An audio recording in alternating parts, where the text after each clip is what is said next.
maaleykum mbokku téléspectateurs yi ñuy amati mbégte un grand plaisir indil leen seen émission entre deux comme àllarba bu nekk si waxtu bi tey nag xam ngeen ni comme ñi ngi dem si gàmmu gi ak burdu bi ñu leen di digtal chaque jour ngeen koy mën a am moo tax ñu accuser un peu de retard waaye loolu yëpp si télé bi la bokk si émission yi la bokk donc émission bi xam ngeen ni dañ koy séq ak suñu xarit suñu nattangoo Momar Diong Momar ñu ngi lay nuyu.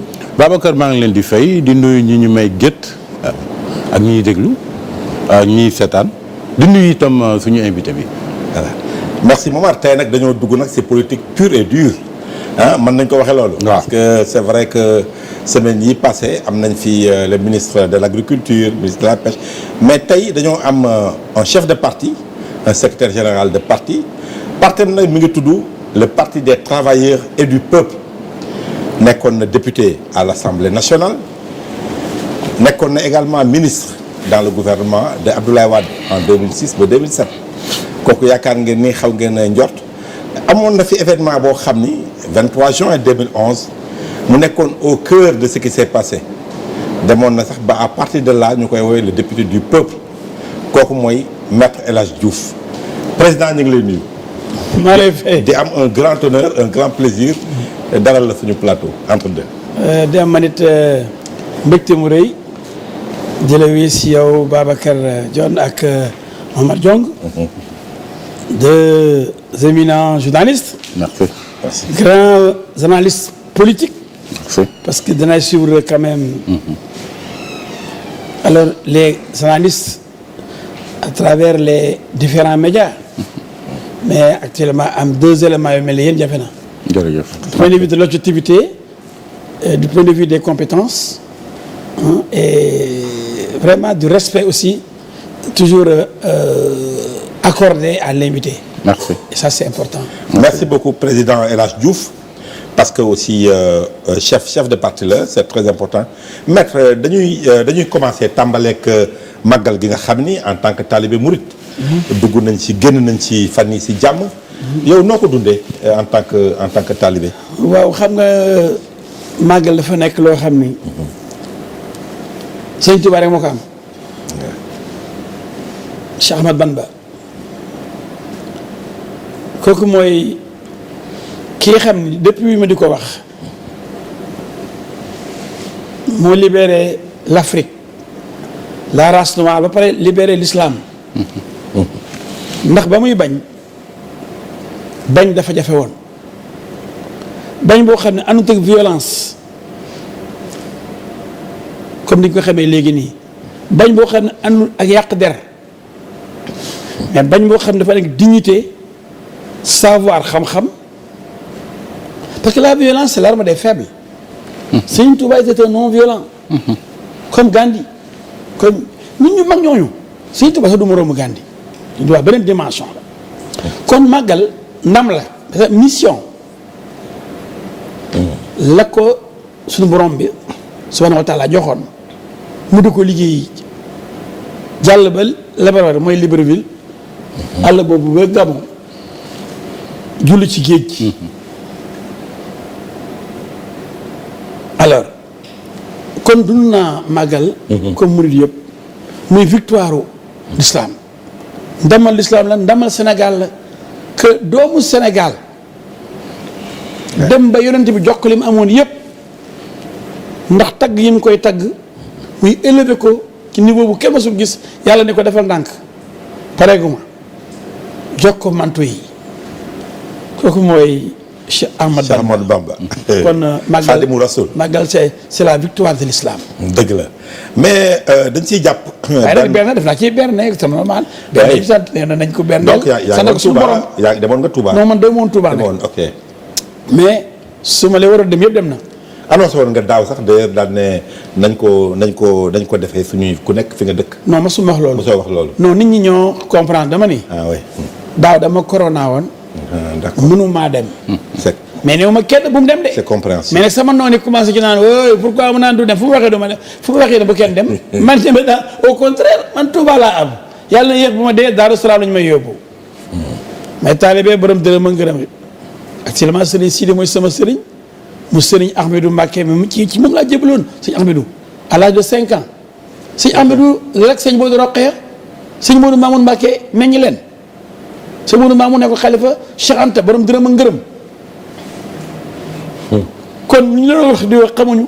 yaa ngi daaneel Momar bàyyil bëgguma mu daanu fii avant émission bi di jeex. donc mais sama xarit yooyu yëpp vraiment Touba xarit rek laa fa teg. Moustapha Lakram Moustapha Saliou Serigne Abdou Karim Serigne Cheikh Sey Serigne foo dem muy Daaru Khoudoss lu ci xalif bi maa ngi koy nuyu. sëñ Mountakha borom reeju neex ji mu invité ma mu ñëw fekk ko Touba daaw la woon je crois daaw bi ma ñëwee. mu ne ma mais alaaji xam nga man xam naa la bu baax. ah oui waaw sëñ Moustapha ma ne ko ah fekk mu ne sëñ Moustapha Lakram wala ma alaaji Diouf alaaji Moustapha. fekk dafa am mission bu ma joxoon quoi ma def mission bi ma paree mu invité ma. bi mu ñëwee mu ne ma yow alaaji dama lay naa lay gis léegi mais ku la xam laa ngi yow sa maam Fodé Diouf Bur Saloum ak sama maam Kende la Fall. ak man ñun ñett ñoo bokkoon benn bato dem Màkka en 1958. sëñ Mountakha wax de déggoo ma de. est-ce que. ma ne sama maam bi nga xam ne suma baay mooy taawam ak maam Kende la Fall ak moom Fodé Diouf Kende la Fall ak sëñ Mountakha mii tey. waaw nga boobu sori na xalif de 1958 kuy xalif. sëñ Fallou loolu yàgg na. moom boo fekk na mu dem Makka ci bato lañ doon demee. fan ceeb bato ba sa bay ma mais dañuy jëw sëñ Mountakha bi nga tudd nii xam nga dafa am lu mu wax dañoo càmp rek discours bi wax na yu am solo mais dañ see càmp rek loo xamee ni am na solo mooy li mu wax tombe ak actualité si réseaux sociaux yi. mu ŋaññ ñi nga xam ne dañ cee nekk di utiliser les réseaux sociaux comme un moyen de pression di saaga di si wax ay insanité loolu yow noo ko jàngatee président El Hadj Diouf. sëriñ bi régulateur social. ndax nag ku mel ni sëñ Mountakha. ku mel ni sëñ Mbaye Sy Mansour. ku mel ni sëñ Madi Niass ñoom Baba Lamine Medina Baye maa ngi nuyu sama mbokk yi maa ngi préparé gàmmu gi waa Kaolack Kër Baye Niass ak waa Léona Niassène ba Kaneen waa Laayeen subaka Seydina Issa Laye waa Boukout waa Ndiassane waa Thiénaba partout les familles religieuses mais mënuñu seetaan ay xale yu ndaw kenn yaru leen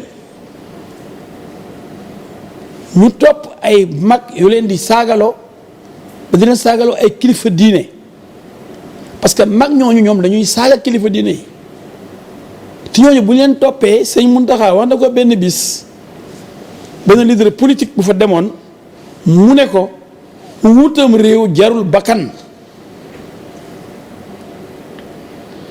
mu ne ko non xam nga niñ def diw ak diw la mu ne ko non dama ni la politique ak prison ñoo ànd politique sëñ Mountakha est immensément cultivé mu ne ko kooku dafa ragal dem prison quoi moo tax mu taal dëkk bi mu ne ko non dama ni la prison sëñ Mountakha wax de man maa ngi yéen may suivre sëñ Mountakha ni ko bi ko waajoo tontu ni ko waaw boo gisee dañu jàpp diw amoon na fi jàpp diw ak diw kon boog nangam sëñ Mountakha ni ko dara warul tax dara bakkan di ko faat mu ne ko wutam nguur jarul bakkan mu ne ku rey bakkan safara ngay dem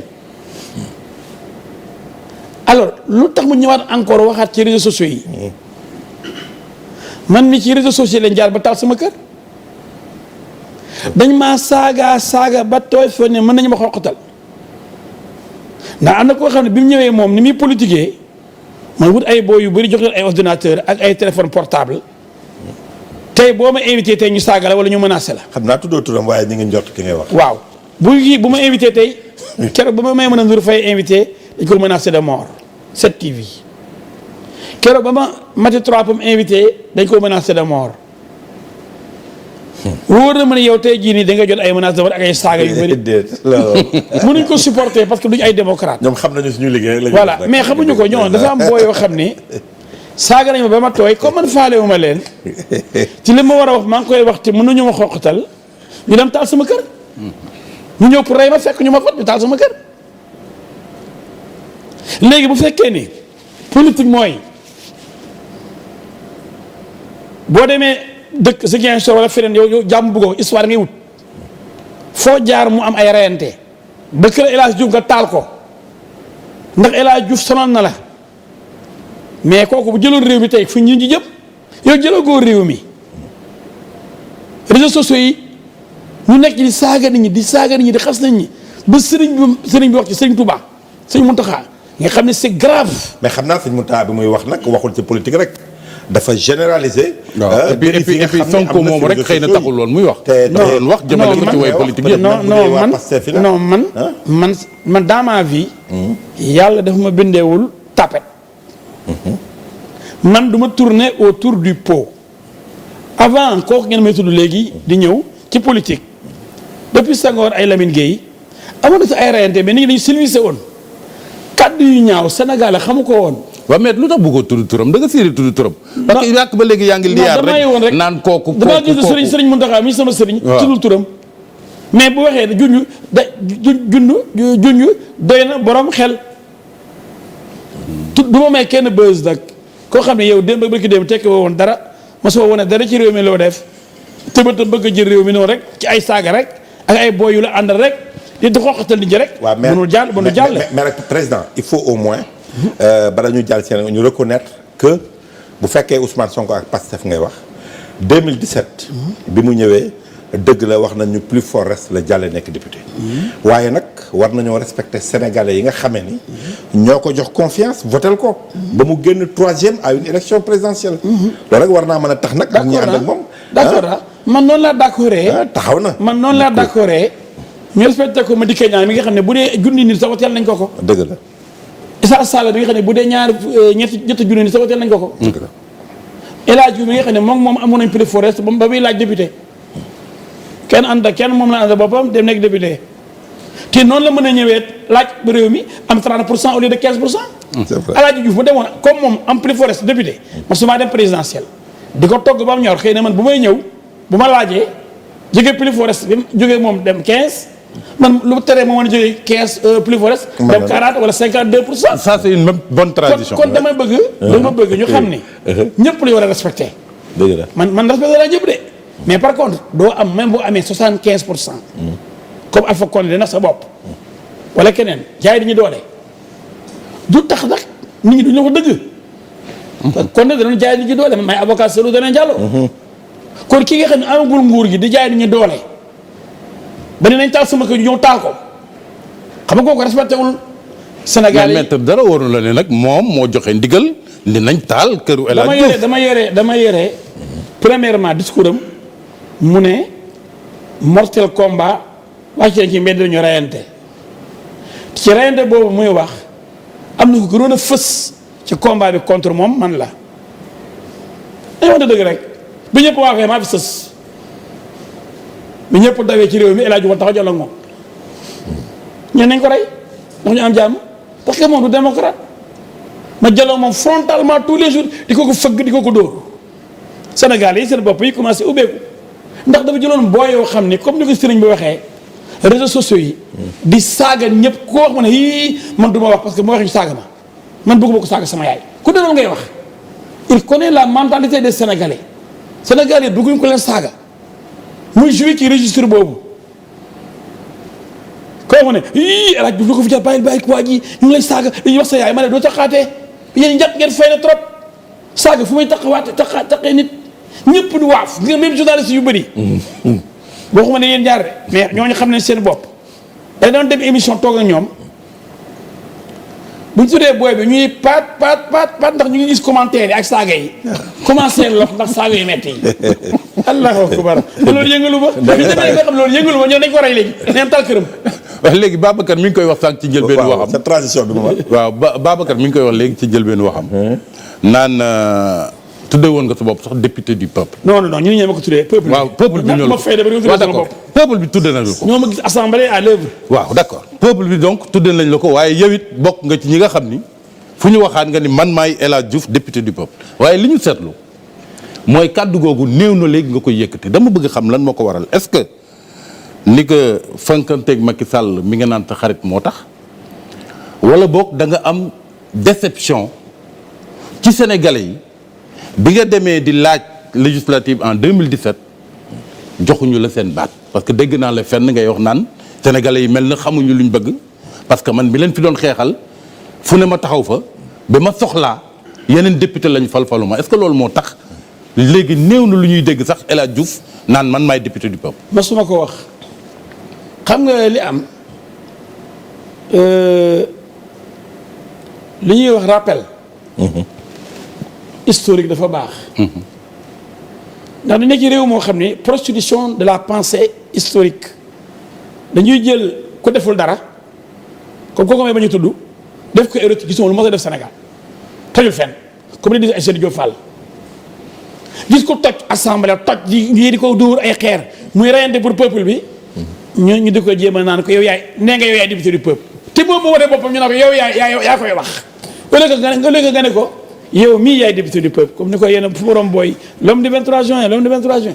mais boo gisee sax xëy na député boobu ngay wax ni duma koy réclamer mais damay bañ procureur tëj ma. xanaa on peut le wane ni nekkatuma député nag. waaw mais ba nga koy wax nekk assemblée rek taxul woon dañ jàppoon ni lu weesu sax cëru député bi. jàppoon nga ni yow sénégalais yi yaa leen di waxal taxaw ci seen soxla lu weesu sax cëru député bi entre guillemets donc jàppuma ko woon député du peuple. jàppuma ko woon. waaw d'accord. sénégalais ñoo jàppoon ni ku ci am problème may oo ni ma mais ñun waa Tivaouane Peulh am nañ problème suuf si ñun waa Sendou centrale charbon bi duñ ko nangu ma dem xeex fa bañ def ko gaz. fii bi ñu toogee si le Tobago. baa dem xeex ba président jox leen beneen terrain te gouverneur Saliou Sa mu toj ko. fu ne fu am problème am. nga taxaw non du ma dem ñoo may oo xaw ma leen même stade bii nii bi amee problème fi ñu def stade bu bees bi. stade bi Pikine. oo nañ ma problème bi soog am problème ña ñoon dëgër pire ña fa dëkkoon. Sénégalais yi ñoo gisoon seen bopp ci ki nga xam ni boo laajee gendarme yi à l'Assemblée. ku ñëwoon da ngay joxe sa tur. pour accéder. ñu laaj ndax wàcc nañ sa tur pour nga yéeg. man ma ne leen ku jógee Guédiawaye amul sama numéro téléphone ku jógee Lompoul wala Ourossogui pour gis ma pour mon problème ñoo ngi naan ko est-ce que maître bàyyi def sa tur. est-ce que woo nga ko. est-ce que oo nga ko amul sama tur kon nu may gisee te may député am ma ne ku ma laaj rek bàyyi ko ma yéeg. c'est vrai que ku ma laaj nag gendarme yi dañuy gunge ba ci kaw. ni maître vous avez une visite ba ne way diw mu ne maa ngi nii Ourossogui laa jógee nii dama am problème bii ndax suñu marché ba nii wala maa jógee nii fi mu nekk nii Kanel wala maa jógee nii Vélingara. kon ñoom ñoo xam ne maa leen doon waxal bu ma jëlee parole assemblée nationale. lu leen metti maa ko doon yuuxu parce que toujours bi ñu def élection député ñëpp daan bu ma nekkee député danaa def li ma ne mënu leen def dara député du def. déedéet. exécutif mooy def député day wote budget jox ko gouvernement mu liggéey mais député mën na wax gouvernement ni ko war nga liggéey tey Matam gée ngi néew lii manqué def war nga ko faa def ndax budget bi milliards yi la jox yow ministre bi def ko fii loolu nag député bu am fula moo koy def man noonu laa doon nekk noonu laa nekkee woon ak ñoom bu ñu voté yenn loi yi yoo xam ne c'était pas pour man normal c'était des lois rétrogrades même bu jógee sama xarit président du ma ko wote.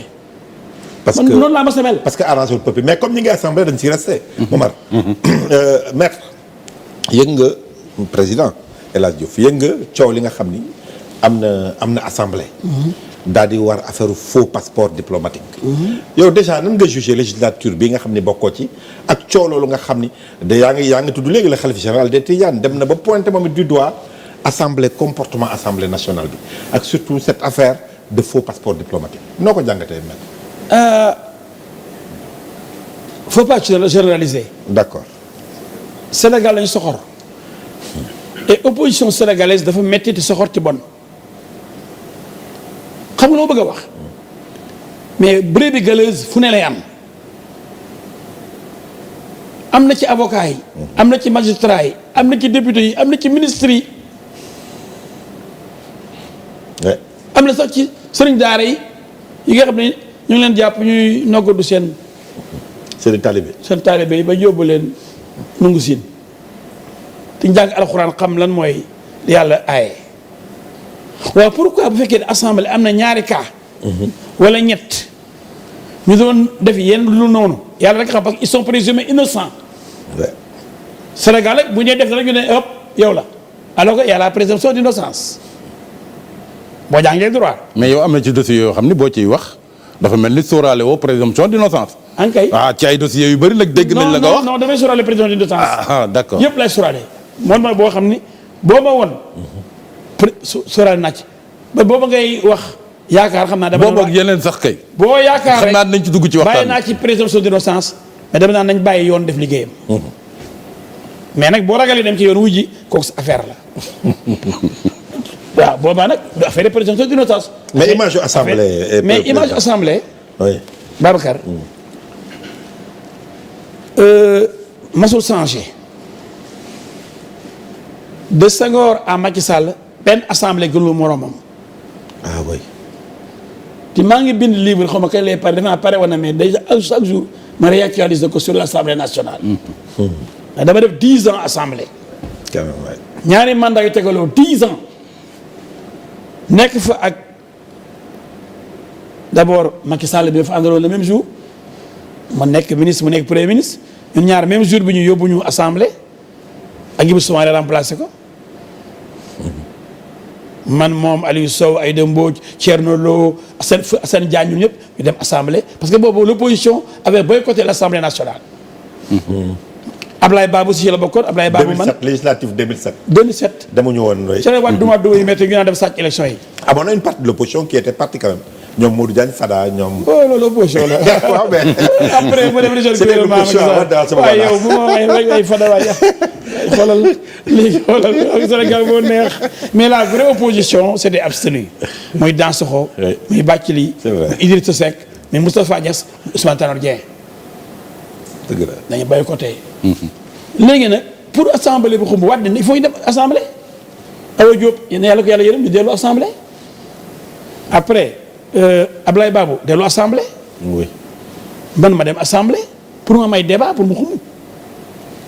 sinon assemblée ba du dund. noonu la demee loolu xam ni loolu moo tax. après Macky Sall war a ñëw animé équipe boobu mu yore woon mu ko ne à la primature mu ko ne ñun lu dëgg. dëgg la. donc y a après Macky Sall y a eu Mamadou Seck. Mamadou Seck l'un des meilleurs présidents de l'Assemblée nationale. Ah l'histoire du Sénégal. ndax démission bi mu defoon rek. non démission du woon président assemblée ministre de l'économie et des finances. ministre la woon d'accord dëgg bi mu ñëwaatee rek ministre des infrastructures. dëgg la. waaye borom jot la moo tax mu démissionné woon. la moo tax nga wax meilleur président de l'Assemblée. non rapport xam nga nit la nit kenn du ko lekk.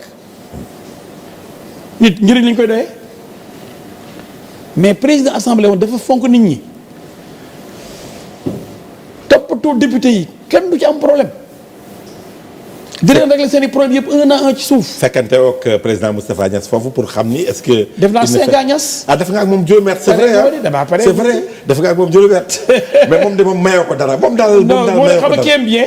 kéem bien châtie bien oui. moom laa bëgg mooy sama grand frère Saloum Saloum. ah loolu la. tey laa defal benn révélation bu mag a mag. waaw atiwaat. bu mag a mag a mag a mag. man en 2012. j'étais l'homme politique sénégalais le plus célèbre. 2012. après le 23 juillet 2011. déggoo ma de. bi ñu demee élection bu ñu waaj dem élection présidentielle ma préparé sama candidature. ca la Macky wëree ñëw gagné. xëy na bu ma wóoroon ma ne gagné ndax booba le 23 juin ba léegi El Hadj Diouf boo seetee meeting Macky Sall bi mu def place de l'Obélisque. waaw entre les 2 tours. xam nga kat mooy micro central. Abdou Aziz Diop. keroog bi ñëpp waxee ba pare ay Diouma Diakhaté ay Cheikh Bamba Dièye ay Tanor Dieng ay Kandaay ba pare. Ibrahima Fall ñu ba pare.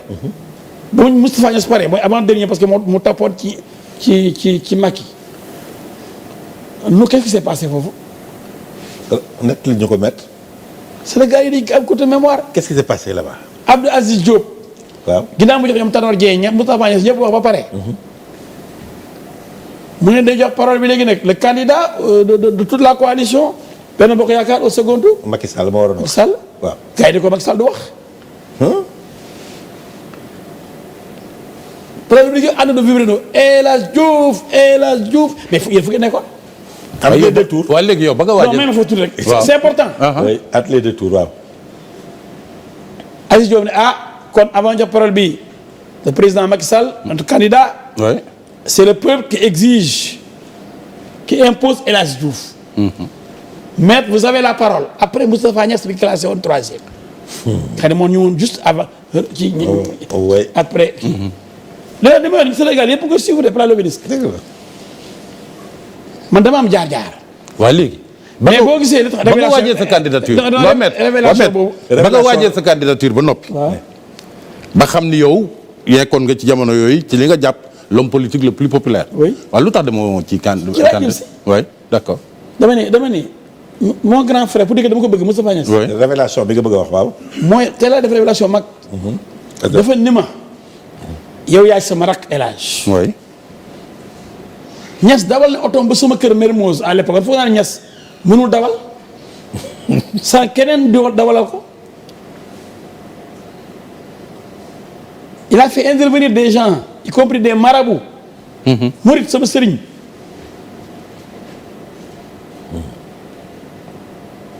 sëñ Moustapha Lakram na nga ko laaj. ñu travaillé ma ñaan ma. Niass ni ma ñoo bokk suñu Saalum. te ñu ma gis jeunesse bi yëpp ñu ma gis yëpp candidat yëpp tu es le meilleur tu as le meilleur profil. mais man sa mag la man damay def transition xam nga yaa ngi rappelé transition boo ñu xool. waaw ci assises nationales yi. xam nga dañoo woon gouvernement transition pour remettre les choses sur les rails. un mandat et puis ñu def élection. dëgg la yaa ngi rappelé loolu. bu baax. Niass ma de bu ma jàllee. yow tu es encore jeune.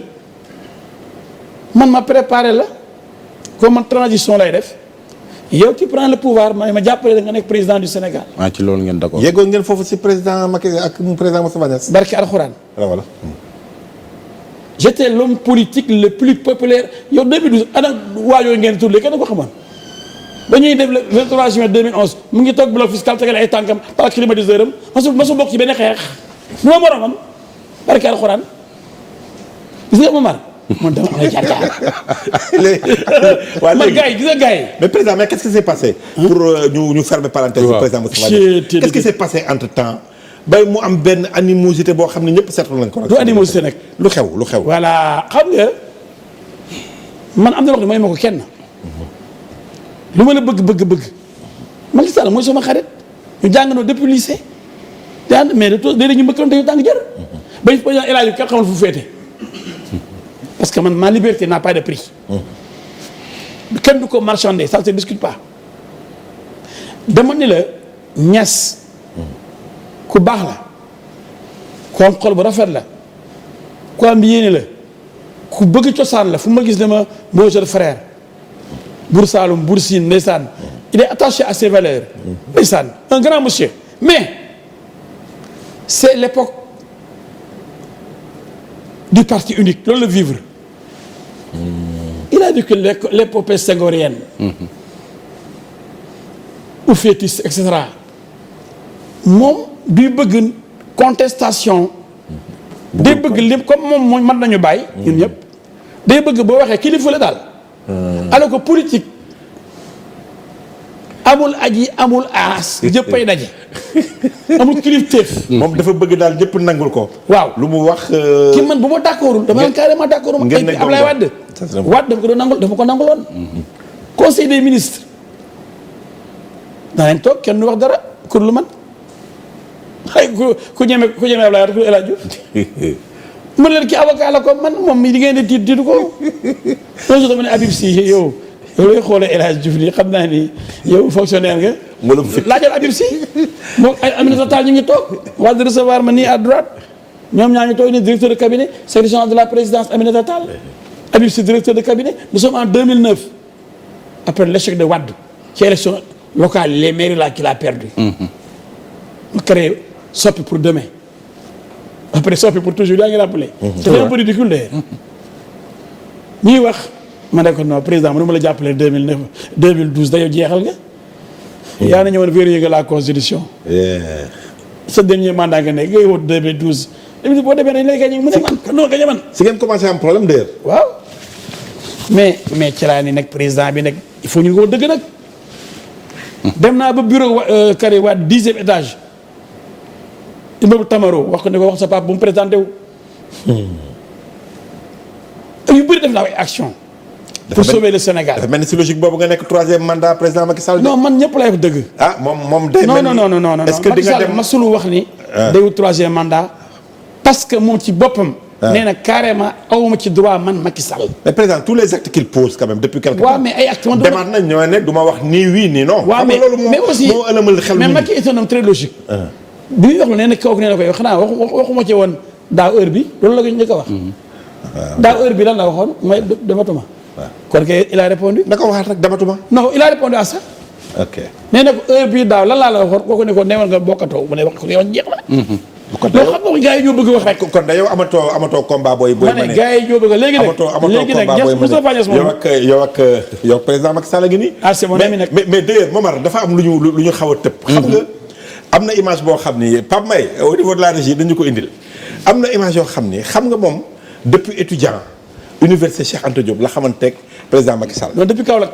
depuis Kaolack. lycée Gaston Berger. waaw fu ngeen xamante ah. Kaolack lycée. yéen a bokkul lycée. oui Gaston Berger devenu Valdiodio Ndiaye. yow kon booy wax ni sa xarit la kon war nañ ko gëm a. ah yow c'est plus de 45 ans. mais la moo tax amuloo. mais Ndiaye ngi ni ci digg bi. waaw image jàmbur la xoolal président Macky Sall en noir. président nga ne la en noir moo nekk cat Lamine Ba. ministre de l'environnement ministre environnement moo nekk nii. Ambroise responsable Centrafrique. femme bu xees bi solo taqaloog man. waaw moo doon chef délégation Namibia. waaw Namibia bi ñu doon démb la. waaw su équipe nationale. waaw kii moo ñëwaloon chef délégation Namibie. boobu ñuy xeex pour seen indépendance. boobu amaguñu indépendance ñu ngi ñëw. boobu ñu pour yéen étudiants yi ngeen jàppale leen. ñu jàppale leen. waaw président Macky Sall. kenn Makodou Sène la. Makodou Sène administrateur civil. donc Makodou moo ni cat bi di sol pull vert bi. bon borom costume bi prince de Galles bi mooy le votre serviteur. yow yaa nekk nii sol prince de Galles. waaw boobu maa doon seen dirigeant ñoom ñëpp. yàgg nga sol costume de en tant qu'étudiant. ah oui tamit man maay booy costume. on va appeler l'homme à la cravate à la fac de droit. mais am na benn tur Lénine fu mu jógee Lénine. avocat bi la wala étudiant bi la woon Lénine. Lénine université la. université la. xam nga man génn def terminal. j'étais le meilleur élève de toutes les terminales réunies du lycée Gaston Berger.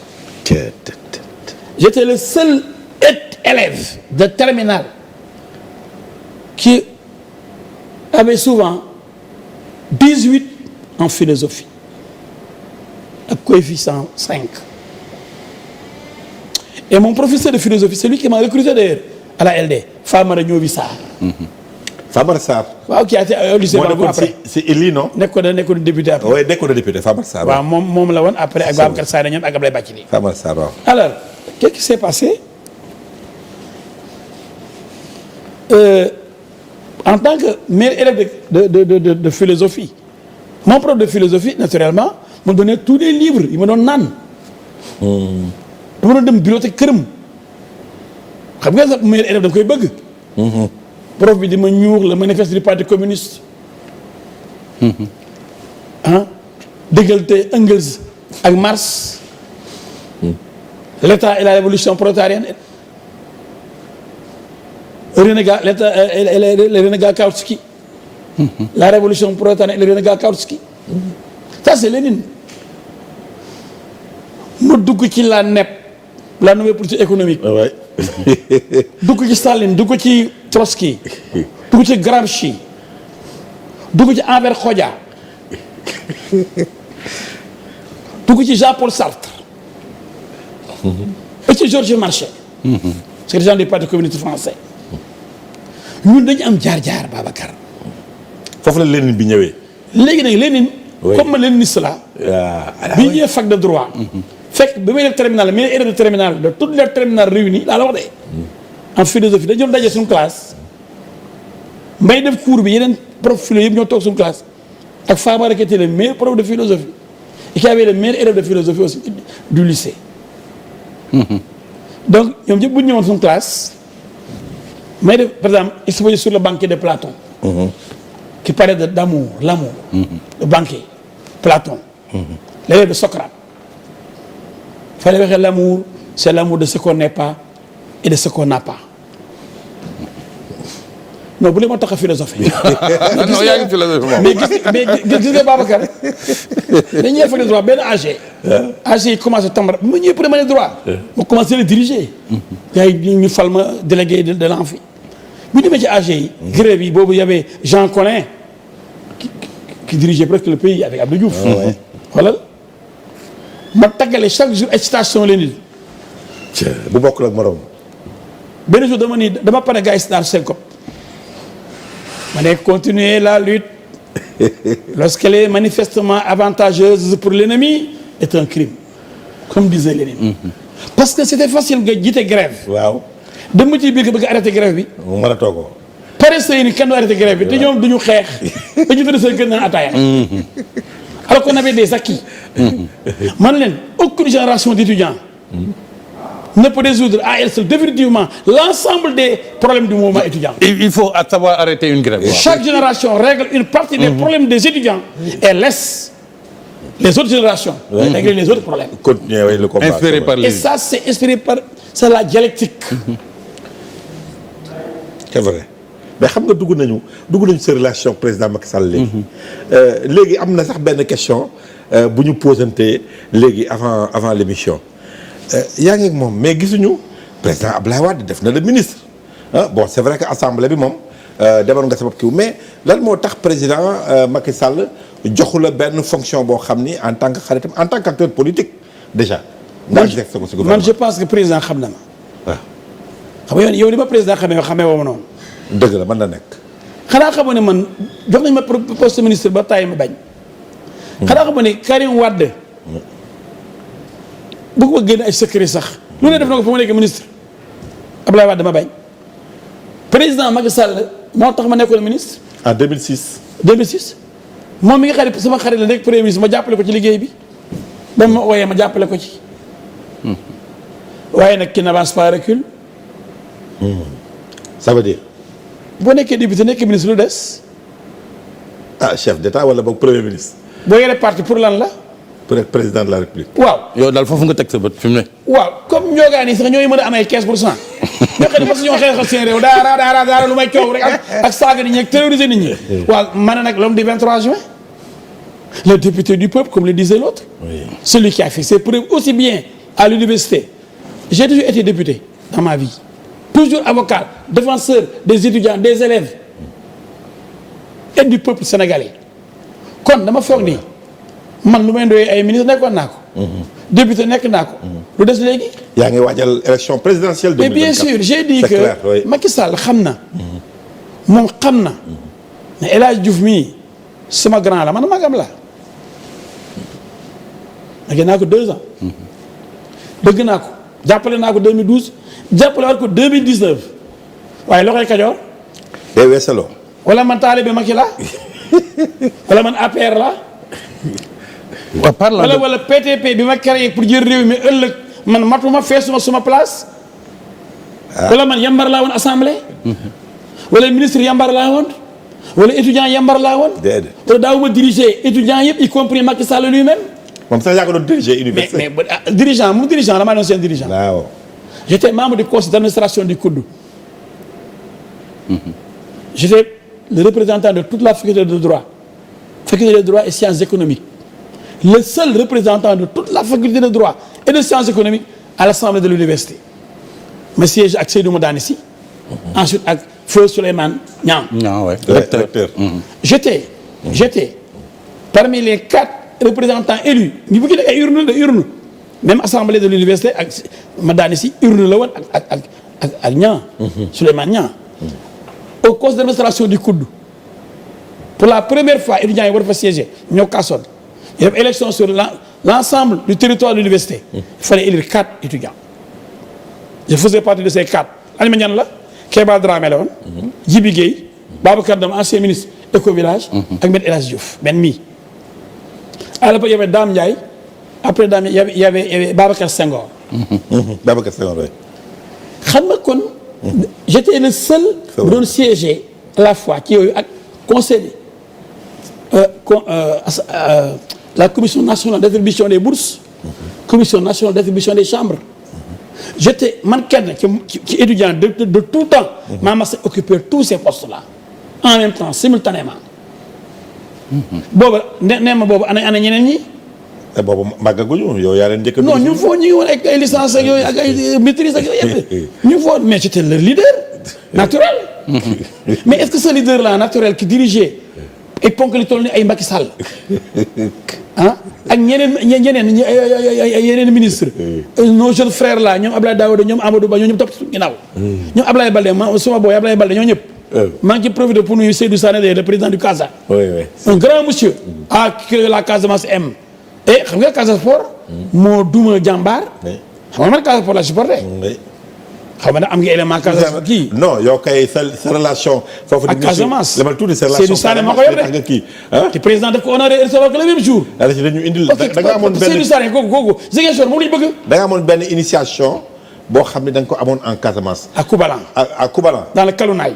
ñu yóbbu la pour initier la dans le bois sacré. dans le bois sacré. loolu lu waral loolu. xanaa nekk Joolaa xam nga Joolaa ak séeréer ñoo bokk maam. ku ñu def la bon sa morom gis ko. ba pare ñu bëgg ma nag temps yooyu maa ngi nekk député. ñu ne ma laa route du Kalounaay laa bi ñu bëgg defar nii. mu di ko xeexal pour ñu defaral leen ko. yàgg naa defoon askan bi de. déggoo ma de. dëgg la. ma ñëw ñu yóbbu ma chef de village bi. président communauté rurale bi. waaw. nee na man avant man masul dem ci bois sacré bi. maa tax ñu sang ko. sangaale ma xaw ma nag bu nga génne image. waaw régie ñi ngi ak image yi au niveau. ñu sang ma de Koupalan. ba pare tëggal ma. feccloo ma fecc. ñu jox ma kaan bi ma war a yóbbu palais. jox ma. jox nañ la kaan bi la war a yóbbu palais. waaw kaan bi nga gis. jox ma lekk gi nga xam ne ku ma def lu bon dee. Pape May man nga ñu indil image yi ñu gisaale kaan bi.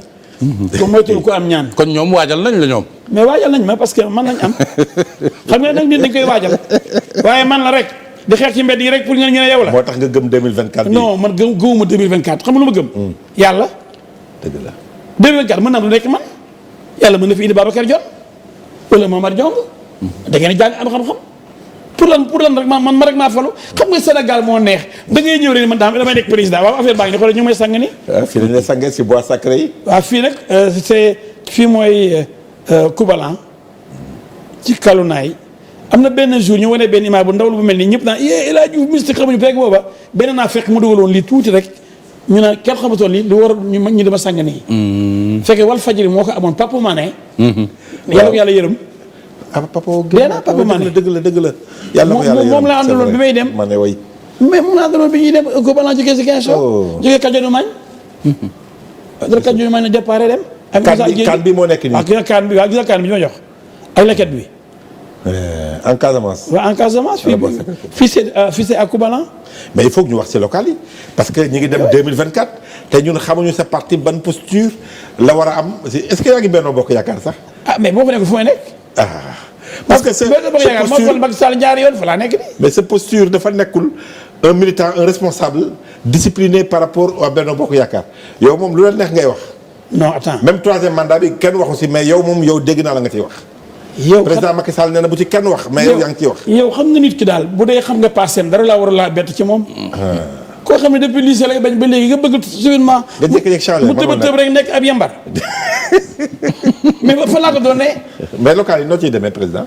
local yi. honnêtement. sama militant yi. waaw nee naa leen nañ dem ci fañ dëkk parce que élection gox-goxaan la. ku yaakaar ci man pour falu sa gox. doo ma sa falu. oui ñoo koy yaa war a wane gox ba lu tax ñu naw la jiital la. d'accord naa loolu. toog fii naan na ma président dama met ju fexe ma nekk conseiller sama dëkk. maa bañ maa lànk. fexe tekki fa nga nekkal fa parti bi waaye nekkal fa gox ba. dëgg la. ba luñ soxla nga nekk au devant. ba ñu ràññee la. bu ñuy tànn ni mënuñ bañ. Lamine mii Ibrahima mii. fu ñuy xeexee moom mooy jiitu kon nañ ko jiital. yaa ngi koy wax léegi si Seydou Sané. oui xam nga. Seydou day nekk maire man de gis naa maire bu baax pour Ziguinchor. moom Seydou Sané. xale yi mënuñ bëgg di. ma yaakaar ne Ablaye Balde la àndaloon. waaw mooy adjoint. mooy adjoint waaw. mais fi mu nekk nii moo mën Balde. moo ëpp doole Balde. adep bi du benn. baax non lu ne day jeex xam nga nit da ngay savoir bàyyi xam nga man laajoon naa Kaolack en 2014. mën nga teg meeting bi nga xool image yi. waaw. am na si image yoo xam ne nag. fi ñuy benn meeting bi rek. waaw bu Kaolack bi mooy. bi nga amoon ful bu bëri bi. wane ko xool waaw. Régis mën nga ñu ko may quelques secondes. waaw le meeting de Kaolack. le meeting de Kaolack mais léegi sa ambition pour être maire de Kaolack kenn déggatu ko de. non. nee naa leen léegi nag Momar qui n'avance pas. ay ministre ay député ay maire man dépassé naa ko. mais maire dara ëpp ko nag yow président. non mais nag élu par sa gox. mais ñu tànn la dafa fu ma gën a amee njëriñ. Sénégal laa war a téye ndax mu am jàmm. Sénégal dafa la personnalité bu am ku am fulla koo xam ne après Macky Sall Macky ne amee fulla nii. ku mel ni El Hadj Diouf mooy am fulla téye réew mi sinon réew mi li am Mali. ah oui ay jihadistes. xalaat nga loolu fii Sénégal jihadistes yi temps yi attaqué sur frontière bi. oui. yéen jihadistes yi fi jàppoon terroristes yi. Sénégal am na réseau dormant de. Sénégal ku am bu jël ku bëri histoire wala ku mën a sos wala ku mën a saaga wala ku mën a taal seen jàmbur. mais nag émission bi yëpp dañ ko nar a gaaral. mais par contre da ngeen di jël gaaral beeg waa da ngeen di jël koo xam ni. dafa am yërmande ci askanam. koo xam ni am na fuli téye réew mi ba kenn du ko yab. cet avocat international la. bi ñoom Cellou Dalein Diallo di jël si ak le premier ministre Souley Boubèye Maïga. bi ñu téye bu Mali waaw. di Mali di ko jaay doole ndax moo nekk en pole position pour être président du Mali. mais militaires yi bëgg ñoo dem moo tax ñu téye ko. Cour suprême moo ko tëj. Cour suprême lu muy téye nit. di ñu wax ñaari baat ci sous-région bi. oui. mais attention li la Momar wax aussi quelque part boobu nekk président li nga wax sa militants yi ak sa responsable yi yow aussi il faut que nga liggéey loo xam ni moo lay may. nga moo tax ma ne la wane la meeting boobu. waaw wane nga les kalunaay. xam nga tooguma kon. dëgg la xam nga booy dem ay Koubalan. mënoon naa la fi woon fii ay Podor mun naa la fi woon Vélingara mun naa la fi woon Tanaf Adayane Goudomp Ziguinchor. mën naa la woon Koupantoum Nioro Foundiougne mën naa la woon Samba Dia mën naa la woon dëkk yi may toj di dem di ñëw. barki dem mondial maa ngi war Mboy naan jóge fa dem Bamba Thialène ginnaaw Koupantoum. ba léegi yaa ngi si terrain. mais loolu boo koy def doo ko wax. Macky Sall ba muy liggéey ci suuf. waxu ko de doo ko kenn. daf leen a bett yéen ñëpp. bàyyi leen ñii di yox di yuuxu rek ak di saaga di ñi rek. ñun ñu ngi liggéey ci suuf. mais c'est important on a parlé du parti mais l'avocat aussi il faut que ñu wax si tuuti. maître El Hadj Diouf l'affaire le dossier Adji Sarr. oui xam nga ni ñu noppee dégg nga démb xaw ma barki démb li nga xam ni moom la avocat wu waa Sonko yi bind di laaj dossier bi pour ñu jox leen ko. parce que tamit comme moom il est au devant de la scène ñu koy convoqué tout ça te amagul dossier bi loolu noo ko jàngatee. maître Khoureyssi Ba moo bind lettre bi de. man damay bëgg a joomi de. ah lu xew. xanaa ngi dof ba pare bëgg a dof la nit ñi. xanaa Momar umpale woo ni lu ma suul am na ci dossier boobu Momar xanaa umpale woo ni am na ñaari journalistes yoo xam ni seen liggéey moo doon falsifier dossier bi tous les jours génn ay PV comme am nañ PV bi kay dañ koy laajee juge bu leen ma def loo kii Papa Alé Niang la tudd kii Ahmed Aïdara di lire ay PV waaw ku am PV bi da koo lire kay nga ne da ngay bind pour laaj PV yow koo yëpp. ah mais Ousmane Sonko ak journaliste yi fi nga lim. bokkuñu. pare gu ma de waaw pare gu ma de. am nañu sukkandiku woon ci ñooñu di wax. waaw di wër télé yi. waaw naan affaire bi kalaate na wala na wala amul terme boobu dégg nga ko. kalaate na. parce que dañoo génn dossier bi. dem seen TV daan kalaate na am na wala amul Momar. lu ma tudd kooku boobu mooy buzz. allez-y. ñu jël seen équipe de pour communiquer di wër télé yeeg rajo yi di génne ay PV di lu leen neex te li lépp de allahu akbar. génnewuñu lépp. non dañoo falsifier PV yi le capitaine Touré moom dem na ba ne hiérarchie am wóolatuñ ko lan la def ba wóolatuñ ko nee nañ dañ ko def sur écoute waxu loolu capitaine Touré. il a dit waaw. génnuñu ay SMS yu ko génne kii Khadim Seck fële bi nekk Montpellier. ils ont échangé ak Sonko waaw kon kay ñoom am nañ liñ bëggoon a am bu dee c'était pour tromper l'opinion kon góob tey jii wax ji neex na xam nga ko wax feeñ. donc ils n'ont pas les vrais dossiers. pourtant war nañ Sénégal yi ni PV bi leer na Sonko deful dara. affaire bi léegi nag ñu ne ñu ngi laaj dossier bi. mais ñoom yemu dossier bi ñu defaraat. est-ce qu'ils ont droit au dossier. mais El Ils n'ont pas droit. Hadj yemuñu ci laaj dossier rek. dañ laaj juge bi baral mbir mi. pour ñu dem ci yoon ñu atte ko benn yoon. loolu nga bëgg a tontu waaw loolu itam. d'abord parce que loolu moo am.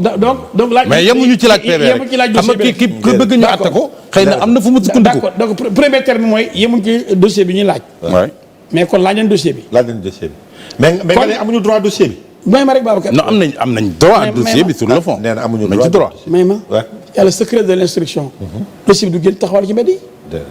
kon nga amatul secret. mais avocat yi ñi ko wër di ko war a layal war nañu am dossier bi. non ça dépend ci juge bi. c'est à la libre appréciation du juge. ah oui. ba xamee dossier bi di koy génn ci mbedd di ko taxawal di ko jaaf mais day yàq liggéeyam. et ils l'ont montré dès le début. ils ont voulu gagner la bataille de l'opinion. taxaw di wax lu leen neex naan PV baa ngi nii ku ne naan yore naa PV bi nii léegi nag bi ñu demee ba xam ni xamuñ dara lu nekk dossier bi xamuñ ko de. ñu bëgg laaj dossier bi rek kon la ñu waxoon ne moom la ñu am ci dossier bi ba ni affaire bi kalaate na. mais maître ku wax lii wax la ca des waxal lii itam. ni yemuñu ci laaj dossier bi. nee nañu nañu baral mbir mi pour ñu atte leen. ci laa jëm si. waaw voilà ça c'est important aussi. Momar est-ce que yaakaar nañ ni procès dina am sax. Momar bañ a am Momar xam nga nga ne léegi dañuy laaj juge bi pour mu baral. waaw. Babacar. man de foog naa ne pangol yi xam nga pangol. waaw pangol waaw mooy. ñoom am nañ droit ñoom wax les morts. le juge les morts moom mooy accéléré.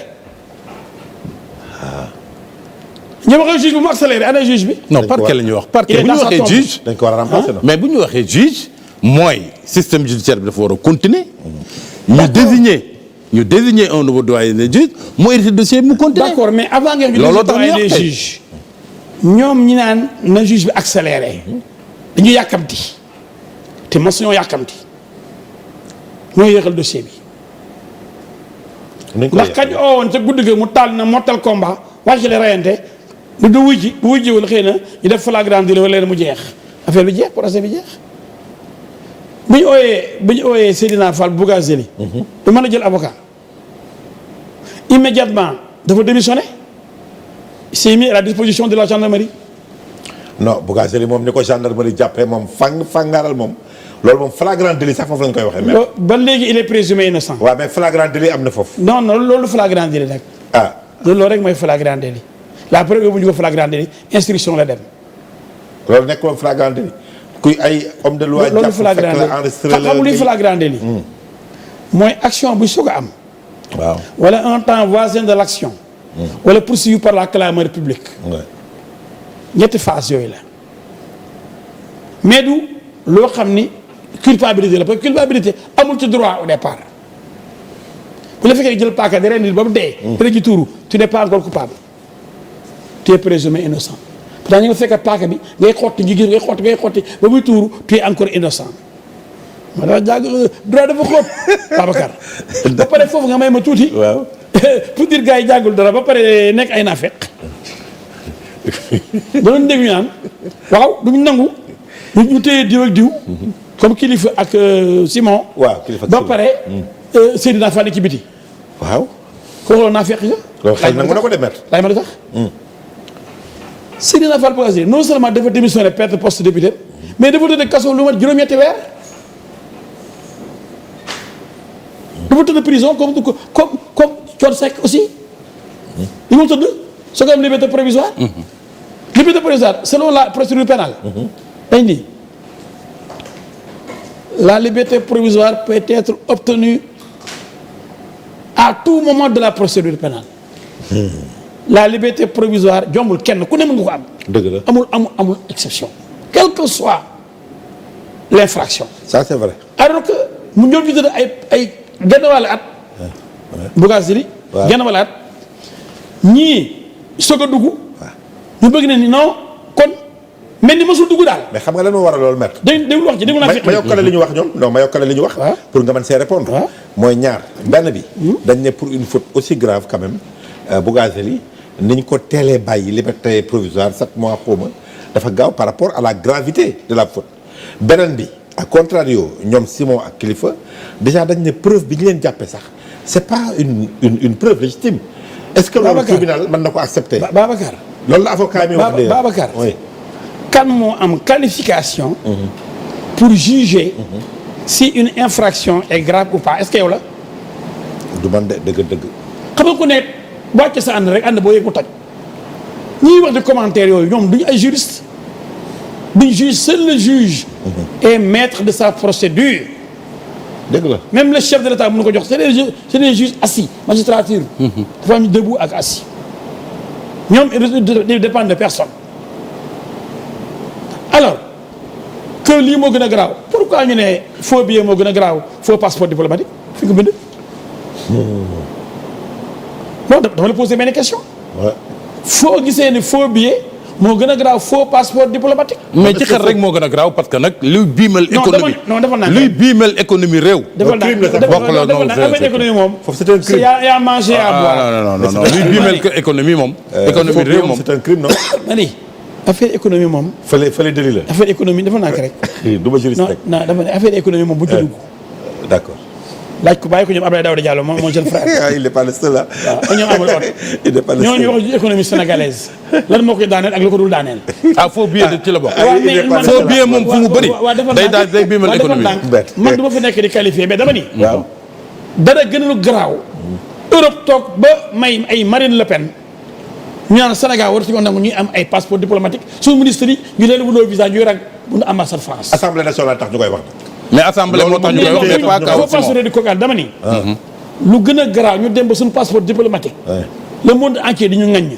loolu député yi tax ñu koy wax de. c'est pas avant député yi dégg ngeen ko ci c'est pas Kilifeu ak. bëgguma dugg ci détails yi ay dossiers. demal waaw. mais ñoom sax nee nañ. loolu tax ñu bàyyi bañ jàpp ba affaire député bi feeñ. ñu soog ci def seen bos. soo leen a jàpp déggoo ñu wax loolu. dëgg naan ma waroon nañ jàpp bu yàgg bàyyi ba député yi bokk ñu soog leen a jàpp loolu la ñu wax affaire passeport diplomatique yi. avant député yi la woon. c'est vrai. xam nga man du ma fen. Abacar man da ragalu ma kenn de waaye kenn jaralu ma fen barka alxuraan. affaire passeport yi ñuy werante ci ñëpp seen leen ci ay vidéo yooyu gannaaw ma doon quand même Babacar. xam nga dañu am fit daal xam nga l'intellectuel c'est le professionnel de l'intelligence mais aussi il faut avoir l'honnêteté intellectuelle mais ça dépend du courage intellectuel dama ni. kan la yoon may mu ne lii moo gën a garaaw lii. loi bi peut-être. fu ñu ko bind. xam nga ay journalistes doon wax lu leen neex. naan bii moo gën a garaaw bii moo gën a garaaw yéen qualifié yéen quantifié les peines. non il faut être nit ki da ngay maandu bañ a ragal dara. mais li mu gën a bon mooy aussi. mooy amalgame. amalgame mooy lan mooy Bougazelli ñun ñu ndombo tànkam bu démissionné ñu nangu otoom nangu sareeram tëj ko kaso ay weer muy galéré moom liberté provisoire di ko ñëpp mën a amee nag ndax gi nañ fi viol mu gën a garaaw jox ko liberté provisoire te kenn ñëmu ko wax koo wax dee naa fekk yi naa pourquoi pas ponkal moom comme moom député ko moom gis ko viol te amul liberté provisoire koo wax dee. mais maître des fois nga yor taxawaay boo xam ne nag dafay waroo. non dama ni dañuy on est en train de. des fois moom taxawaay boo xam. non bu waroo trop. parce que ci surtout ci jamono yi. may foofu rek. yaa yeggaleel après waaw yeggaleel. xam nga dama bëgg mu leer ci opinion bi dama dégg fan yëpp maa ngi ko muñaale. man may avocat Bougazelli nag. dëgg la. mu mel ni Bouga dama prison. te dëgg ma dégg ay ñoo lànk xaw ma association yooyu naa fekk yooyu saytaan yu bëri yooyu naan non du nangu Bouga nekk ci biti diw di nekk ci biir Bouga dafa nekk ci biir lu yàgg ba génn. ñii soog a dugg ñu bëgg leen yemale ñii daal Bouga daal dafa dee ci prison bi. waaye léegi man li ma jaaxal ci sa taxawaay ñoom daal bu ñu duggee rek Bouga daa war a delluwaat. waa maître. c'est injuste waa maître déglu ma man li ma jaaxal ci sa taxawaay ci ñaari dossiers yooyu nga tudd. bu Simon ak Kilifeu. ki ngay layal ci dossier boobu muy Thierno Diallo moom moo sooke ñi leen lóbbu kaso ñoom parce que dañu divulguer benn vidéo boo xam ni moo ko jëloon muy lu yoon dànk parce que c'est une diffusion de données personnelles nga koy layal contre les kilifa. Or dans le même temps yaa ngi layal Bouga te Bouga moom fi ñi mu bëgg jóobu ci yoon dañu divulguer aussi ay données personnelles am. maanaam agent fi ñu ko doon jàppe muy ñaari taxawaay yu waroo ci au même moment. voilà waroo man loolu c'est bizarre. waroowul. ah si waroo na kay. boo ma déglu ma tontu. acca. Thierno Diallo mi may défendre. waaw. divulguer yooyu mu génne. waaw moo ko jural tey mu dem kaso ak ñoom àndandoo ak ñoom. xëy na bu ko divulguer wutoon. ci loolu la juge bi sukkandiku teg maa déglu pour convoquer ñooñu. teg maa déglu. dañu gis sukkandiku ba convoqué leen ñoom la boole infraction bu tëj leen ñoom ñëpp. est-ce que preuve fàttake boobu. ah déedéet moom li ko yóbbu woon kaso mbirum cambriolage la woon. qui n'avait rien à voir avec ce dossier là mais loolu moo ko yóbbu woon kaso après nag.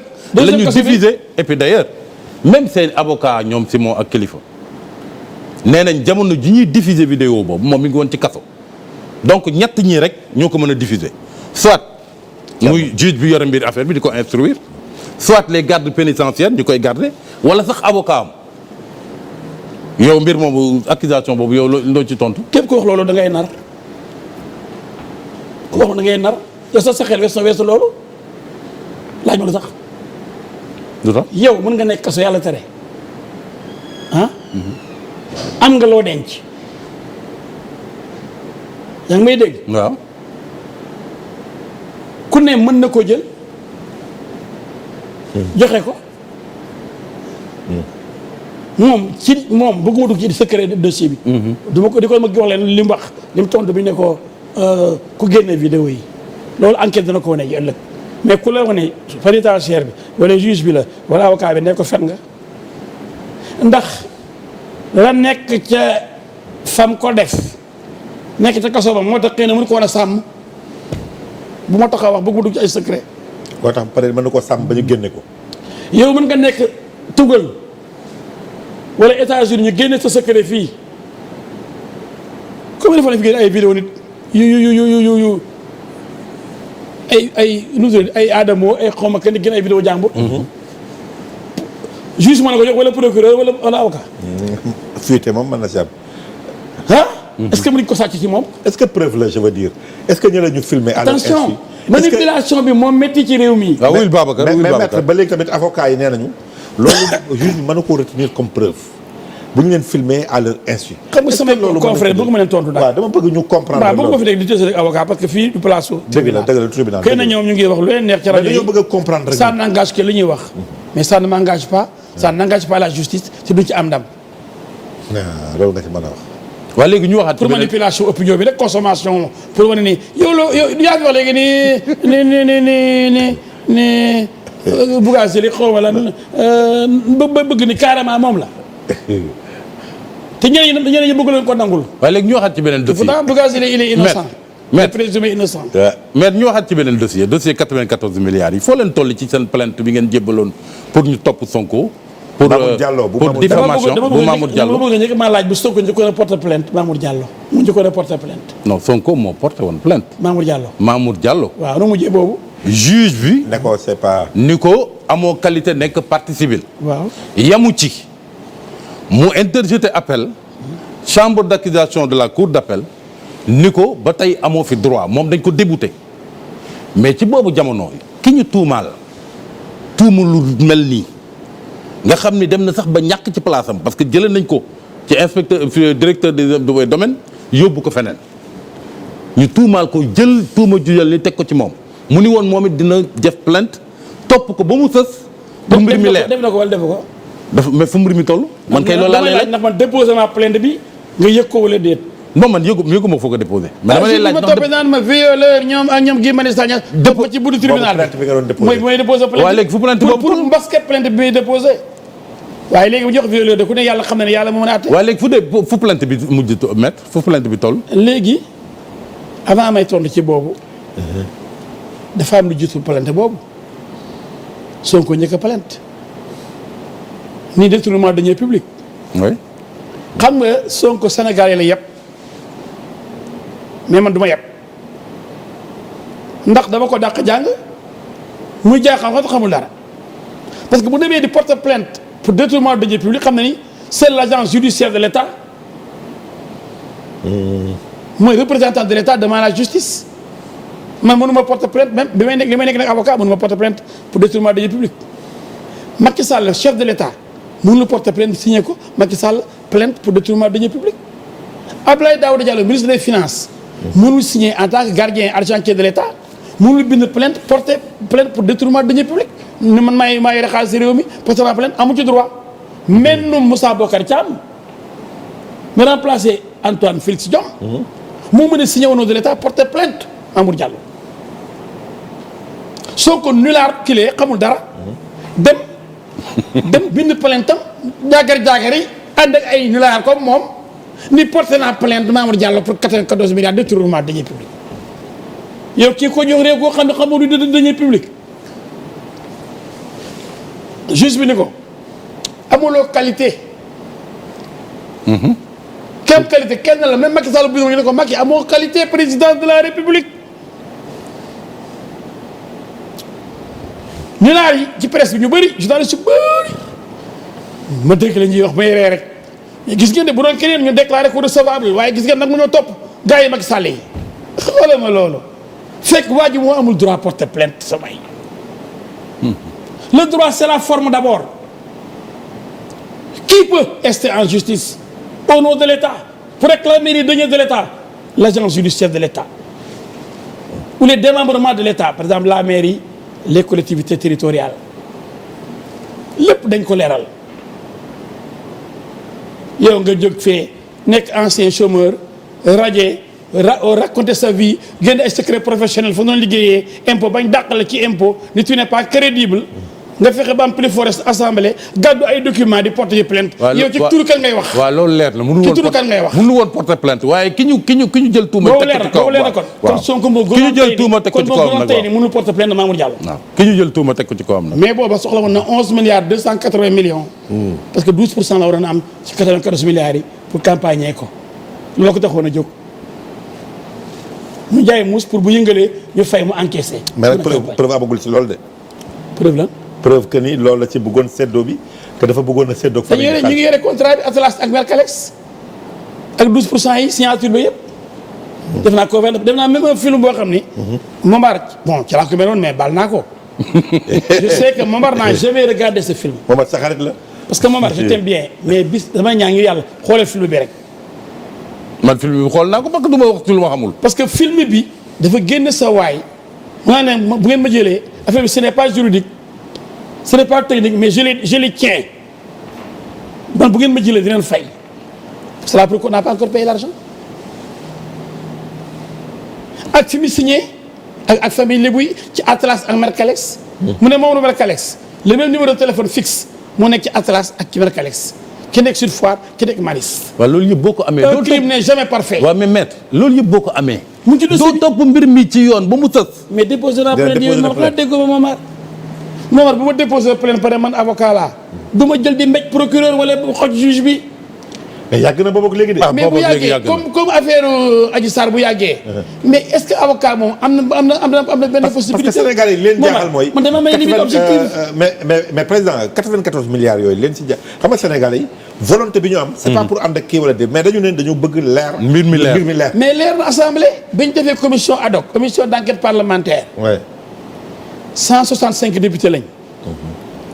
ñu wax seen benn nawle bu tudd Ousmane Sonko ni ko yow kat jiiñ nga fonctionnaire état du Sénégal 94 milliards. ñun fii ñooy voté budget état bi ren sax yegg na 5000 milliards xaw ma dégg. et milliers de milliards. léegi sunu milliards yooyu dimbaluñu woon ñu nuñ ko sàccee ndax assemblée jël position. mu ne je ne répondrai pas une assemblée boo xam ni. waaw moom dama jàpp ni mbir mi du leere assemblée. waaw déglu ma xam nga kon boog dama bëgg. moom boo wax assemblée mu ne duñu dara. boo nee juge procureur mu ne du tous. Samba Sall mu ne du tous. Mamadou Seck juge mu ne du tous. Antoine Diop mu ne du tous. Malick Sall mu ne du tous. Macky Sall mu ne du tous kenn du dara. il est contre les institutions c'est un putschiste. Sonko sax ñoo ñu def coup d'état Sénégal. ah non mais accusation boobu grave na parce qu'il est contre toutes les institutions. Il est contre toutes les institutions de la République. waaw mais nag. lu toll ni Assemblée nationale. waaw mais am na reproche nag yu ñu war a def suñu institution yi de. suñu institution Sénégal ni ñuy doxee maître. maa leen njëkk muy assemblée nationale ni muy doxee muy les institutions parce que police par exemple li ñu koy accuser peut-être du institution comme ni ñu ko waxee gendarmerie tout ça mais nag ni institution yi di doxee Sénégal impunité bi kumba am ndey kumba amul ndey loolu aussi maître il faut qu'on pointe du doigt ces problèmes là au Sénégal. mais pourquoi ñu ne ma woowee député du peuple. ci àll xeex ñu jóge ay wuro soo gi di ma seet si. ñu jóge ay Matam ci laa war pël seen terrain yi si le Tobago ñu toj ko. ma taw janloog état bi. waaw donc jàppal ne du moom rek mooy. ŋàññi nii d'accord du moom rek mooy ŋàññi nii terewul dama dem ci yoon. ok moom nee na gëmul yoon.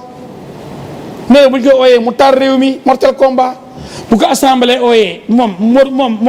waaw mais ku gëmul yoon. di nga jël mais dossier 94 milliards di ko yóbbu di mais contradiction mais nag la njëkk a se dire d'ailleurs. donc moom ci boppam moo yóbbu avec la place. il baigne dans des contradictions inouïes. tey bu ko neexee mu ne justice bu ko neexee mu ne justice amul bu ko neexee mu ne du wuy ji bu ko neexee mu ne dama yàkk nañ ma oo kii kan la yàpp yow assemblée nationale bi ngeen yow tekkiwul dara bi ñu defee commission d'enquête parlementaire Babacar. je sollicite l'attention du peuple sénégalais. acca ñu ngi lay déglu. assemblée bi ngeen di tekkiwul tous. ba biñ la woowee ne la kaa leeral ñu jëmbale ñu rek 94 milliards baax nañu rek nu mu demee nga ne tekkiwu leen dara doo fa ñëw bañ ne da ngaa yegg ci benn xale bu jigéen ñëwoo la nga ne man député laa dama am immunité parlementaire na ma assemblée woo ba pare assemblée ba nga ne woon tekkiwul dara ba doo wuy ji tey jii ba nga jaaxlee ñu oo la nga ne am na malaanu kiiraay fàttaliku naa ne am naa fa benn malaanu kiiraay de naa ko xëcc wu ñëw te convoqué malaanu kiiraay bi l'immunité parlementaire alors que mënoon nañu la poursuivre pour flagrant délit. ah déedéet flagrant délit am na fa. am na fa. mais nu mu fa amee du ma ci dugg après flagrant délit am fa accusation moo fa am une plainte contre lui. flagrant délit am na fa mais bëgguma ci dugg. loolu juge bi dama la waxee ne juge mooy apprécier mais man sama xam-xam bokk. mën naa ne am na mais juge bi mën na la apprécier d'accord. flagrant délit mooy ñu jàpp la moom sur les faits mais loolu amu fa. non loolu mooy flagrant délit. nee naa la un temps voisin de l'action ou bien suivi par la clameur publique mooy coow topp la ci coow toppoon na ko.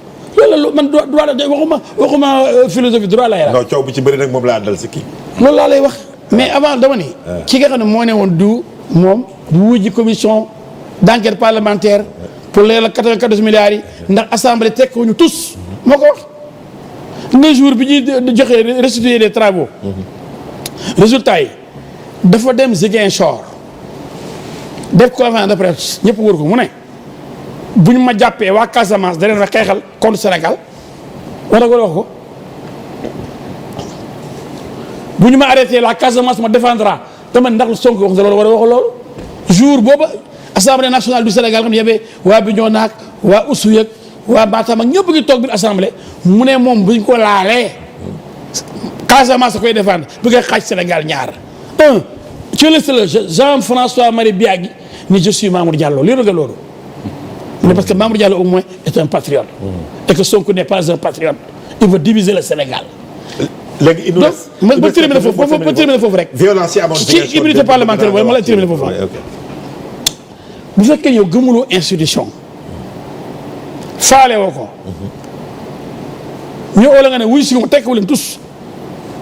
est-ce que war nga toog ñu oo la nga ne non man député la yaa ngi soog a fàttali ko député nga dama am malaanu kiiraay nañ ko dindi ba pare ñu di ko dindi nga ne d'accord sax ci dindi bi moom nañ ko dindee bu dee d'accord ci pour ñu ko ba léegi mu ngi bëgg am toujours malaanu kiiraay bi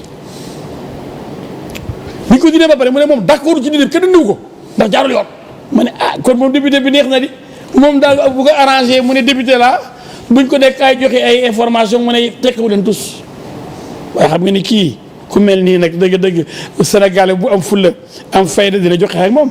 léegi pour finir violence yi parce que nag les démons de la violence Momar. à Ziguinchor la xew. bëgg naa ko sama meeting bi de pour sama parti bi. oui mais. Régis intéressé na ma trop. ñu xam ndax li may liggéey ak li may préparé pour 2024. comme moom nee na nekku rek si plateau yi di wax. il mobilise quand même autant de monde même Kaolack bi mu dëkk. ah oui parce que Buur Saloum loolu lañ lay wooyee. voilà Buur Saloum non wooye wuñ ma ko.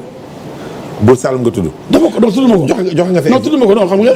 da nga koo doon waaw. non xam nga kenn wax benn xalifa. man séeréer laa rek sama wolof loolu lay ooyee parce que xalifa nga kenn du la ko ooyee da nga koo doon. xam nga boo nee Serigne diw. mooy xalifa tel dëkk. doo ne nee nañ yaay xalifa bi xam non wala dañ la koy ooyee kenn du la ko ooyee da nga ko doon. c'est que nag benn problème si am image yi ñeneen na ko génne ñeneen ñoo ko filmé c'est des confrères. waaw mën nañu éliminer son bi sax bu leen neexee. voilà tant que. waaw comme nii rek comme ni jàlloon ne mën nañu éliminer son bi rek. waaw laaj ñu leen seen. non jarul ko nañ mën image bi rek jëlal son bi. bañ ko mentionné. waaw xam nga dañoo bind si image yi. waaw te ñoom aussi tàgguwuñ leen mën nañu génne seen image yoo xam ne ñoom ñoo ko filmé loolu aussi c'est un obstacle quoi donc c'est à l'appréciation de la régie. bu fekkee gis nañu mën nañu ko génne aussi war ñu ko mën a génne. parce que ça appartient à domaine public. ñoo ne ko moom. waaw ah waaw. non émission publique la ñëpp reprendre ko. Pape May avocat bee wax. bu fekkee moom émission publique la woon. balaa 5 minutes yi di jeex. waaw mais les violences xam nga mars amoon na waa li mu nga fi léegi avec une dizaine de morts 13 morts xaw ma barki démb gis nga li xew encore ci Ziguinchor. est-ce que loolu jotul quand même ñu wootee un peu plus de calme par rapport ak élection yi ñu dem pour mu bañ a jéggi dayoo. xam nga yee fitna baaxul. waaw. Sénégal pays de dialogue. sous l'arbre à palabre Senghor la ñu yaree. dañu perdre parce que ñii xamuñu Senghor de boo yi soog a ñëw nii. xamuñ Cissé Dia. déedéet. xamuñ Lamine Gueye maître Lamine Goura Gueye. xamuñ Abdou Diouf sax xamuñu ko Wade lañ xam. c'est vrai. donc ñu judd ci Wade en 2000 mu jël pouvoir bi léegi am nañ 21 ans. dëgg la. te ñoom ñoo fa gën a bëri il faut jàngale suñu passé. parce que l'histoire c'est l'histoire naturelle de l'homme. disait Michelet. il faut ñu xam suñu cosaan pour mën a togg suñu tey ak suñu ëllëg mais booy yu bëree bëri ndeysaan bi ñoom laay waxal tey jeunesse de mon pays. ndeysaan. j'étais jeune leader du mouvement élève leader du mouvement étudiant de Dakar on m'appelait Lénine je bravais les grenades lacrymogènes. J'allais droit vers les policiers. J'étais le plus petit, le plus malingre, mais le plus courageux. Mais le courage, ce n'est pas seulement des injures. Le courage, c'est d'abord l'amour pour son peuple, la compétence intellectuelle, la possibilité de venir s'adresser aux foules pour les convaincre, pour aller en grève, pour arrêter les grèves. Ce courage qui caractérise la jeunesse, on en a besoin, mais un courage orienté vers le bonheur, vers le bien-être, vers la politesse. Mais dañu jóg léegi jël ay réseaux sociaux comme l'a dit Serigne Mountakha di ci yàq ay nit di ci xotti ay nit tareet di toroxal ay gor politique boobu de am na chef kooku yàlla bu mu jël réew mi ndax loolu lay politiquer yàlla ñu la musal ci moom. mais maître nag mënoo ni lépp lu fi am. en terme de réseaux sociaux en terme de violence. nga teg même Ziguinchor ba ci dem moom la non non non. Ziguinchor Doudou Ka. nga bëgg Doudou Kër Doudou Ka lañ dem. ah waaw. waaw mais Doudou Ka ba moom non dañ ko tooñ. waaw mais Doudou Ka mooy kan ba kenn du taxaw ci buntu këram wala nga jaar ci buntu kañ la wax loolu kañ la wax loolu. yéen a dégg yéen a nekk seetaan yi seen i wax. man sa wàllu bopp gis naa Doudou Ka def benn interview. waaw ni Sonko dañ ko waroon auditionner siège yu UNACOIS bi nga xam ne dafa jàkkaarlu këram. mais moom mooy kan moom bañul loolu. waaw moom mooy kan. ba kenn du def dara ci bañul buntu loolu këram lañ leen gëmloo bañul loolu Doudou Ka moomul Ziguinchor Sonko dafa ne moom Ziguinchor te Sonko du waa Ziguinchor HLM Néma bi mu bokk ASC ba nee nañu ma su leen jëndal ballon. ba maître yow da xam nga nga am problème personnel ak Sonko boo gisee ñu c'est-à-dire maître bu ñu wax ñaari baat boo gisee jour yi gagné coupe Sénégal Casa dem ci Macky Sall Macky Sall moo bëgg Ziguinchor moo jàppale Casa Sport ñu delloo ko njukkal Wade disait que moo parié ci Lions yi coupe du monde. yaa ngi non kooku maître loolu récupération politique la rek non defal nag non Ziguinchor bi moom Casa Sport récupération politique rek la. est-ce que xam nga ni man li may def ci Casa Sport Sonko ba su ko disee un franc ci Casa Sport xam nga loolu xam nga moom il n'est pas de Casamance. parce que Casa Sport mooy porte-étendard de toute la région naturelle de la Casamance. mais lan moo tax jeudi toppee ko noonu ba élection présidentielle yi mu kaay attention topp même barki démb bi mu génnee c'est une foule. amul mbooloo ga xam nga nu mu demee noonu. amul mbooloo. kaay ma wala moo tax bëgg wane sama mbooloo fii xam nga nu muy def. loolu ñëpp di def xam nga nee na anti système la. moo il est pire que le système. tey jii nii bu jëlee fële ca village yi di indi dajale leen ñu stocké benn bërëb ñu jëm jël ay oto xam nga moom am na xaalis. donc day def transfert. non kooku kenn pouvoir non kooku. parce que kooku am na boobu xaalis. mais Sonko boobu xaalis ci actuellement comme politique yëpp. nemmeeku tuur bi. ñëpp a encaissé xaalis donc Ousmane Sonko c'est le candidat des pétroliers. bu bëri da leen dig day. mais nemmeeku tuur bi xam nañu ne génnoon nag waaye. Sonko xanaa amoon moom moo bëgg a jaay Sénégal moo ne ñi bëgg pétrole Sénégal fal leen ma falu dindi contrat pétrole yi jox leen pétrole Sénégal bi ñoo jox ko lu jeex. boobu koo koy mais seetaani Sénégal xam nga woon problème la nit ñi am c'est-à-dire obsession bi nga am contre Sonko c'est-à-dire maître mënul wax ñaari baat tuddul Sonko. voilà parce que li tax partout et en toute circonstance li tax ba màggal gi nii ñu wax problème réseaux sociaux mais tuddul Sonko de. waaye tamit kilifa yu mag yi dina tudd kenn dama ni réseaux sociaux yi c'est pas que Ousmane Sonko ak Babacar réseaux sociaux yi yow yaa ngi fi wax léegi ay Adamo yaa ngi fi wax ay ñoo xam ne mais quand même ñoo ñëpp Sonko lañu àndal Babacar dama ni réseaux sociaux yi dañu am borom pas tout mais am na ñëpp xam nañ ni li may bu dee damay fenal may naa leen ngeen da ngay fen mais ñëpp xam ne réseaux sociaux yi dafa dajeeg benn événement benn nit koo xam ni moo fi indi loolu di ko utiliser neneen nag pour di saagaaka dóor a ko rey yow daal maître nag dafa mel ni sa programme bi yëpp c'est kase Sonko sama programme dañoo beneen émission mais dama bañ Sénégal yi réer ndax duma magu xamoon naa ko magi waxoon naa ko la d'accord ndax Sonko booy la du dara mën naa ko nijaay wala bàyyi kon bu ñëwee bëgg a taal Sénégal ku ñu bokk gis na xew Mali ak Guinée partout mu ñëw nekk reykati nit taal sama kër man mii du ma ko baal te damay yéen nit ñi ki reykati nit la taal la sama kër taalkati kër la moom musiba li Sénégal mais nit ciy waxee nag nit ciy waxee du kat moo jël wàllam démb man jël naa sama wàll waaw nit ciy waxee nag du kat bi mu jëlee wàllam man maa njëkk a jël sama wàll waaw nit ciy waxee kër benn élage joli njëkk a taal mën nañoo tàggoo Momar waaw nit ciy waxee mel ni ku àndul ak sax taggut ci boo ciy wax non kay dafay tax le discours n'est pas crédible non discours bi il est très crédible mais là tout le monde recule d'ailleurs ba mu ñëwee di taal ñëpp a daw sauf man macha allah ñëpp a daw na ñëpp a waaf ma jàlloo moom face à face jàlloo ay bandem ak ay rekkati nitam ñu ne nag kon dañ may taal. Babacar merci. waaw d'accord maître vraiment. waaw mi ngi noonu président. voilà kii mooy waaw gis nga pas. voilà dina ko bii ngay wax. mais kii du mbooloo mu tax ñuy wax. déedéet lii mais lii du mbooloo mu tax ñuy wax. waaye xoolal rek. y avait beaucoup de monde nag. waaye mais xoolal ak sama jonga may raj ñaawlool xoolal sama dafa bëgg a wax ni moom toogul ci plateau rek di wax. waaw mais est-ce que du li muy jëñ gars yi la def jëlee ñee fële dajale. dama lay woon ni la même bu dee loolu laa def man système bi laa bokk. moom anti système la di dajale di dajale bu ko defee day jaxal Sénégal moom léegi mu ngi jël Moussa Diop Dakar Dem Dikk dajeeg ñoom waa PS ñoom Khalifa Sall ñoom Barthélémy Dias jëli ku ne bu recyclé lay indi loolu mooy anti système. merci président ay gars yi yeewu leen waay. merci président El Hadj Diouf secrétaire général du parti des travailleurs et du peuple bi nga xam ne moom lañ fi amoon tey gan Momar di la remercier ñuy jox daje incha allah mercredi prochain avec un autre invité. au revoir gërëm yi parce que neex na dama tànnee.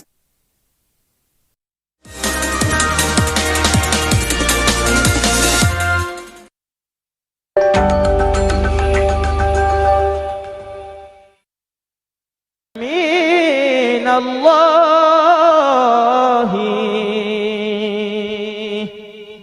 ناصر حامدا